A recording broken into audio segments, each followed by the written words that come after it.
Thank you for joining us on the Nikki Maduro Show. I'm Nikki Maduro. She is Kim McAllister, and we are here to talk about the aftermath of the Supreme Court ruling regarding immunity for former President Donald Trump. But before we get to that, again, hit that thumbs up and that subscribe button and share this show with your friends because we love growing this community. And we appreciate each and every one of you for being here. So we are still kind of either freaking out or not freaking out, I think, about the Supreme Court ruling.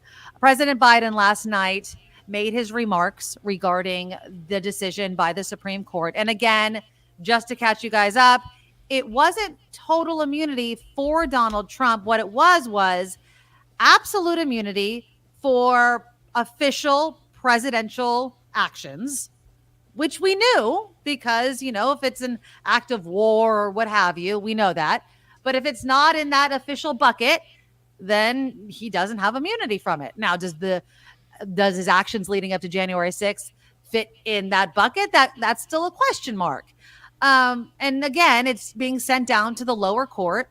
Lower courts have said that he does not have immunity for what he has done. So we're going to see what happens. But President Biden made some remarks. I want to play a little bit of it.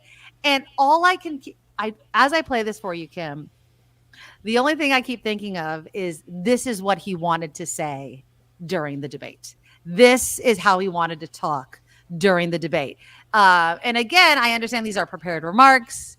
He has a teleprompter. And I want you to just tell me after I play this if it makes you feel any better, any worse. I don't know. But here is President Biden's remarks regarding the Supreme Court decision. Here we go. Nearly 4 years ago, my predecessor sent a violent mob to the U.S. Capitol to stop the peaceful transfer of power. We all saw it with our own eyes. We sat there and watched it happen that day. Attack on the police, the ransacking of the Capitol, a mob literally hunting down the House Speaker, Nancy Pelosi, gallows erected to hang the Vice President, Mike Pence. I think it's fair to say it's one of the darkest days in the history of America. Now the man who sent that mob to the U.S. Capitol is facing potential criminal conviction for what happened that day. And the American people deserve to have an answer in the courts before the upcoming election. The public has a right to know the answer about what happened on January 6th before they are asked to vote again this year. Now, because of today's decision, that is highly, highly unlikely. It's a terrible disservice to the people of this nation. So now the American people will have to do what the courts should have been willing to do, but will not. The American people have to render a judgment about Donald Trump's behavior. The American people must decide whether Donald Trump's assault on our democracy on January 6th makes him unfit for public office in the highest office in the land. The American people must decide if Trump's embrace of violence to preserve his power is acceptable. Perhaps most importantly, the American people must decide if they want to entrust the president once again, the presidency, to Donald Trump, now knowing he'll be even more emboldened to do whatever he pleases whenever he wants to do it. You know, at the outset of our nation, it was the character of George Washington, our first president, to find the presidency. He believed power was limited, not absolute. And that power always resides with the people, always. Now, over 200 years later, today's Supreme Court decision, once again, it will depend on the character of the men and women who hold that presidency that are going to define the limits of the power of the presidency.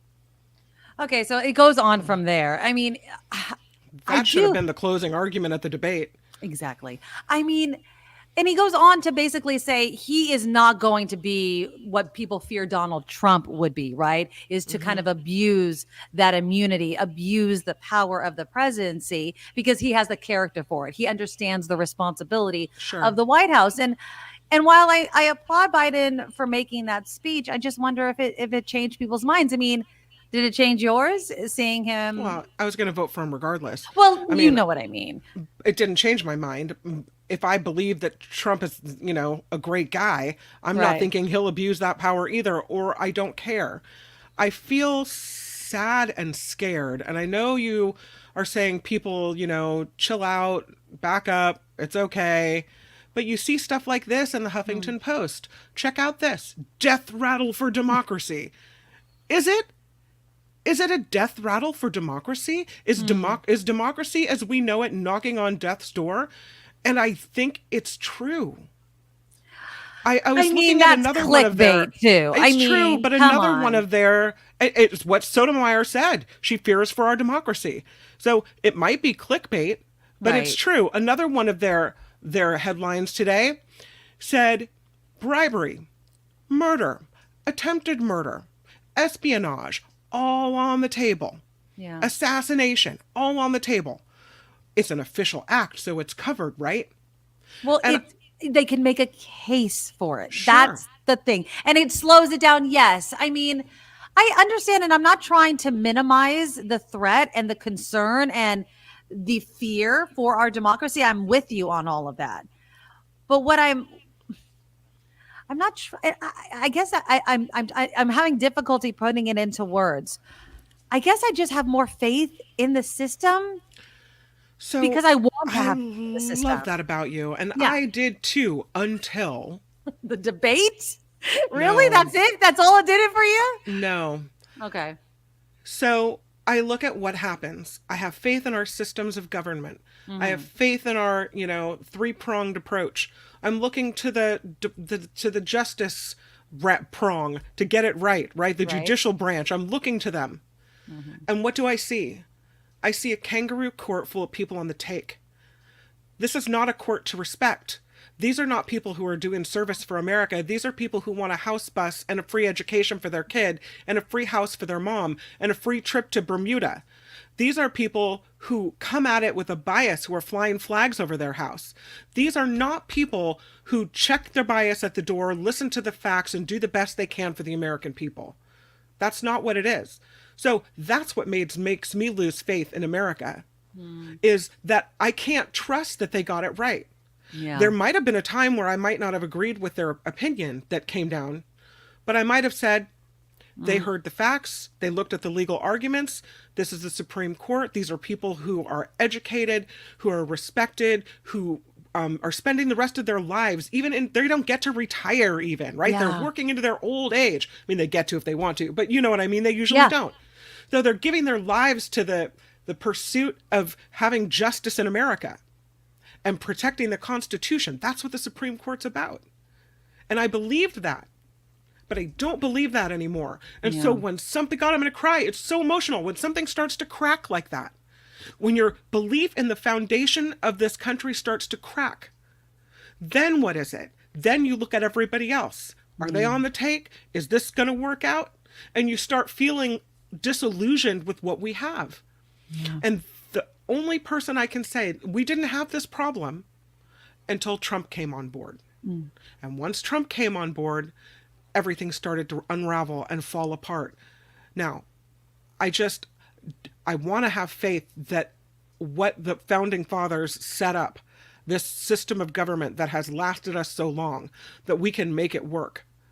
But every time I turn around and I see the court stacked with these kangaroo people that are not looking at look at the Eileen Cannon in Florida. They're not working for me. They're not working for you. They're not working for justice. No, they're not. And You're so absolutely that's right. why, Yeah. And honestly, I mean, you've made a very Debbie Downer Kim over here. no, but you've made a very convincing argument. And on that note, Alexandria Ocasio-Cortez is saying she's going to file articles of impeachment against the Supreme Court following their ruling. She announced that this is what she wrote. She said, the Supreme Court has become consumed by a corruption crisis beyond its control. Today's ruling represents an assault on American democracy. It is up to Congress to defend our nation from this authoritarian capture. I intend on filing articles of impeachment upon our return. It's going to be a long shot, obviously.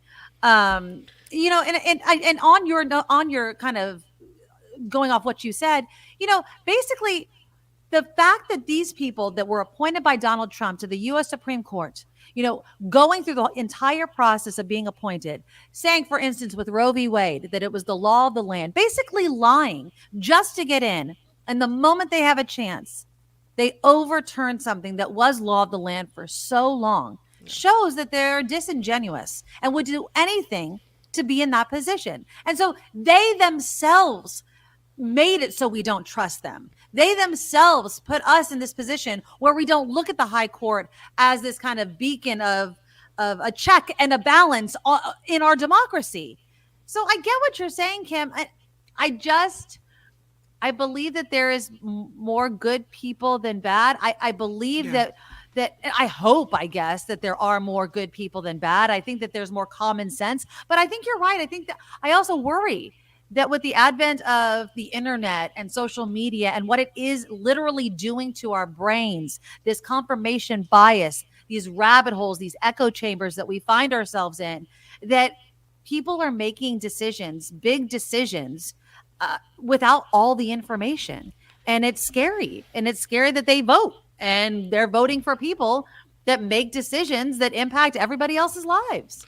I feel like we uncovered a bunch of cracks in our system, and that while President Biden is in office, he should, and I don't know the legalities of this, we'll have to ask either Royal Oaks or David Katz or somebody, but go in and make executive orders to fix these things. Yeah. What happens do it with a consensus, like a panel of Republicans and Democrats. What happens if a president refuses to leave office? Is it written down anywhere? No? Oh, what happens if someone sends fake electors? Is it written down anywhere?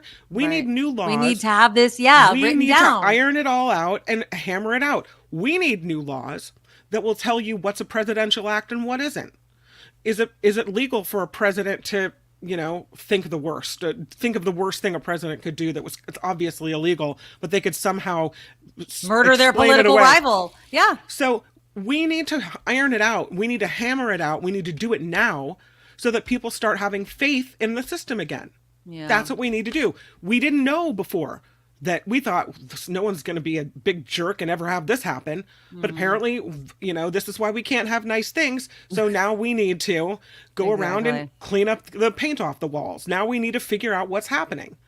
Sorry. And no, but you're right. But we're kind of running out of time, Kim. Oh, yeah. It's July.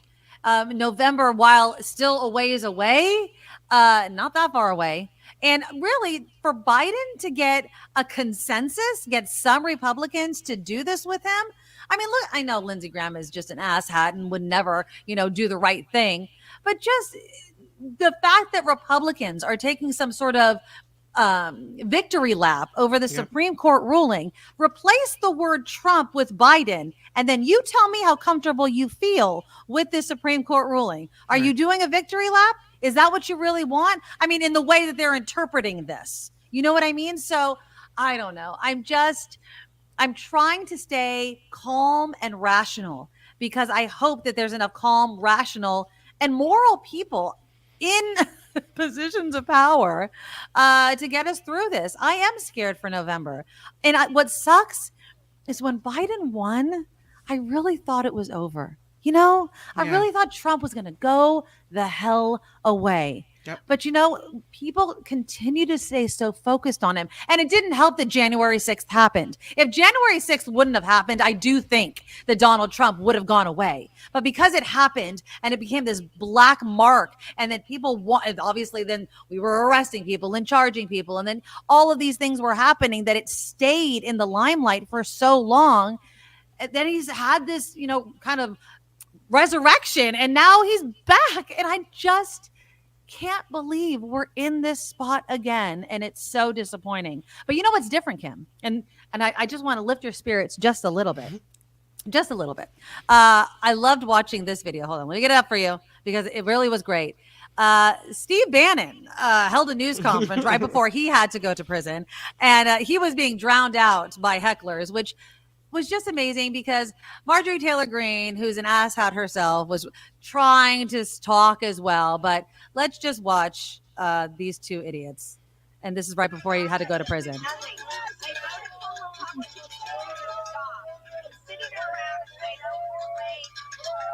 Oh, they deserve each other. Yeah, exactly. And the fact that he is going to be in prison during this election, gives me comfort. You know what I mean? Like, nobody cares what you're saying. Somebody I mean, had are they that. saying anything of significance or no? No, they're not saying anything. But somebody behind them, I guess, had some sort of sign like that. What was the blonde, whatever, butch blonde, whatever lady Oh. or whatever. Oh, yeah. The nickname for her. Anyways, but I don't. I'm just happy that there are some of the people that helped get Donald Trump elected last time not around him. You know what I mean? So it's not necessarily the same kind of He's a election, scary but dude. He's a scary dude. Steve Bannon You heard is him nuts. with his Civil War drum beating, talking about Yes. the Civil War language, and yeah, he's a really dangerous person. As a matter of fact, it's my sincere hope that something he misbehaves in prison and his Yeah. sentence is extended for bad behavior because I he's a don't bad know. behavior guy. Yeah.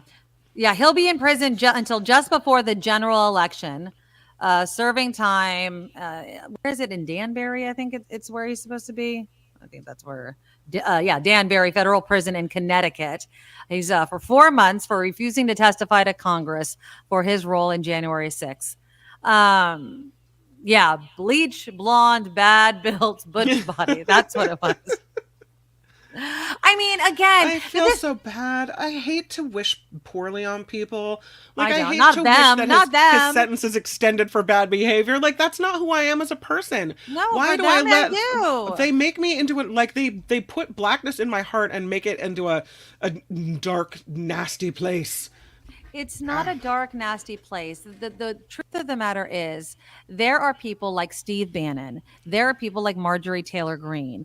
Like, what is Marjorie Taylor Greene? Honestly, like, and you guys can let me know in the comments, what has she done for this country that is good? Like, we need people that work to address problems and issues. All they do is speak about Donald Trump. That's it. Like, that's all they do. It's just MAGA, MAGA, MAGA. That's it. And then talk about, transgender bathrooms or some other stupid ass topic like that. That's not actually any big problem whatsoever. If there I was just don't a get it. picture under the word offensive in the dictionary, Marjorie Taylor Greene's face would be there. Pretty She's much. offensive. She Yeah. just opens her mouth and offensive things come out repeatedly. I don't know. What has she done for this country? What Nothing has she but be done? offensive. Exactly. Nothing but stir up the pot, get people upset. Nothing but just be an ugly Yeah. person inside. Yeah. But again, I do feel like with this immunity ruling, I don't know what Trump's going to do with this. I don't know how he's going to run on it. I mean, it's not as if he could. Again, I keep going back to when he said I could shoot somebody on Fifth Avenue and get away with it. I mean, it's not as if you want your future president to say that, but he said so many things. I would be a dictator, but just on the first day. And people are like, yeah, that's okay. It's this brainwashing. And I don't know how we move on from that. And people say you have Trump derangement syndrome. And how are we supposed to hear these words and not be concerned at the very least? It doesn't make sense to me. So on one hand, I understand why people are saying, no, we need to file articles of impeachment against the Supreme Court, and we need to be afraid of the immunity, and we need to do this and that and the other. Because this dude is unlike any other president we have ever had before. And we've had some crappy presidents. We've had dark moments in a United States history. Yeah. It's not as if we've never had been slavery. We had racist presidents. We had so I'm bad not saying stuff we've going never, on. yeah, we've never, it's not like we've never gone through dark times. So that's also, it gives me a little bit of comfort, but I don't want to live through dark times anymore. I'm done with the dark times. I want to see the light, and I just can't go through another Trump presidency, Kim. I really freaking can't. I want you to be the judge here. Okay. All right? You're the judge, sitting judge, Justice Nikki Maduro. Okay. Okay? It's up to you today to decide whether these things are presidential acts. Okay. Or whether these things are personal acts that don't meet the immunity rule. All right? Okay. Here is what Trump is charged with in the January 6th insurrection case in Washington, D.C. Okay, lay it on me. 1 count of conspiracy to defraud the United States, applying to his repeated widespread efforts to spread false claims about the 2020 election, knowing they were not true, and for allegedly attempting to illegally discount legitimate votes with the goal of overturning the 2020 election. I'd say that's personal. So he does Is not it have personal? immunity. Or I if say he was president when he did it. no, but see what I was telling, and this is what I told Royal Oaks. I said anything having to do with campaigning as president, he did that under the "I want to be president again" umbrella. He wasn't doing this, "I'm doing this for the American people." He was doing this like, "I lost and I want to be the winner." That's a personal issue. If the court said and the voters said one thing, and you're saying, "I don't believe that is true, and I want to prove otherwise," that's your personal opinion. So that goes into the personal bucket, and you don't have immunity. Well, then you would think all these were. Here are the rest of Yes, them. that's what I'm saying. 1 That's count why I of don't think he has conspiracy immunity. to obstruct an official proceeding brought due to the alleged organized planning by Trump and his allies to disrupt the electoral vote certification. Yes. He lost. This is the thing. He lost all of the court cases. If you go through all the legal channels, if you actually, well, let's start first. If you lost the election, right? So first it's the votes. You lost that. Okay. And then you have a right to go for the recount. You go through the recount. You lost. You're like, okay, I can go through the courts. You go through the courts. You lost. You sue for whatever. Lost. 60 plus lawsuits. Lost. You lost. Now it becomes way more personal. I don't believe it now. Now it's way personal. All you need to find me. It's him. It's personal. I don't know how Jack Smith could lose that argument, but I don't know if. Okay, so the case, I heard this today, and I'm sorry, I don't have the video of it. Lawrence O'Donnell was on MSNBC, and he made an excellent point that something could happen before the election that could be monumental, a big hit against Trump. And it's the evidentiary hearing. Mike Pence has to go in. In what case? In the DC election case? Yes, Okay. in this election case, Mike Pence has to go in and testify under oath because he was there. And so they're saying that he has to go on record and that could happen in like September or October. And that comes out. I mean, it's not necessarily the trial, but that is Mike Pence under oath that would be revealed to the public. So, and Mike Pence isn't going to lie. Mike Pence is not going to lie. And we all know the truth. We all know the truth. Donald Trump did all of this because he personally didn't like that he lost the election. That's it. So if I'm looking at the rules today, and we go on, there were 2 more. One was blocking the official certification proceeding in Congress, and then one was attempting to oppress, threaten, and intimidate people in their right to vote in an election. All right? Yeah. So all would go in your bucket. Yes. I'm looking at the documents case in Florida, and I'm thinking, technically, he took the documents and had them sent away. Right. After he lost, after he was out of office. He walked out the front door and took that crap with him. He put it in the bathroom or the ballroom or the wherever. Mar-a-Lago. And had people move it around on purpose after he left office. No longer a presidential Personal act. bucket. Yep. Personal bucket. Yep. But during the case with the election interference, he was a sitting president, which means to me, it's a question mark. I mean, that is obviously why the case is the case, right? Yep. That's the question. And that is why it keeps going back and forth. But there are official duties of a president and there are unofficial duties of a president. And again, you can make your case. But if President Trump shot somebody just because he didn't like them, and he says, well, I did it because because I'm president, he can make that case, but it doesn't mean he would be found not guilty. That's my point. And that was the point that the U.S. Supreme Court was also making. You can make your case. It doesn't mean that you would win, though. You just have the right to make your case. So I still think that Jack Smith can make his case, and we'll see. It's scary. It is scary. Look at this headline with what President Biden is saying. This is a CNN headline.